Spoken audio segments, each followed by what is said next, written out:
உத்தரப்பிரதேச மாநிலம் அயோத்தியில் மசூதி கட்ட உச்சநீதிமன்றம் உத்தரவிட்டும் அதனை இழுத்தடிக்கும் போக்கில் மத்திய அரசு உள்ளதாக விசிக தலைவர் தொல் திருமாவளவன் கண்டித்துள்ளார். பெரும்பான்மைவாத அரசியலை புறக்கணிப்போம். முழுதாக கட்டி முடிக்கப்படாத ராமர் கோயிலை திறந்து அரசியல் ஆதாயம் தேடும் பாஜக அரசின் நடவடிக்கையை இம்மாநாடு வன்மையாக கண்டிக்கிறது.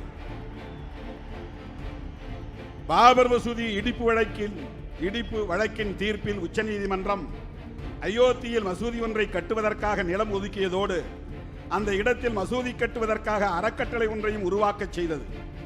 ராமர் கோயில் திறப்பு விழா நடந்துள்ள நிலையில் மசூதிக்கான கட்டுமான பணி துவங்கப்படவே இல்லை.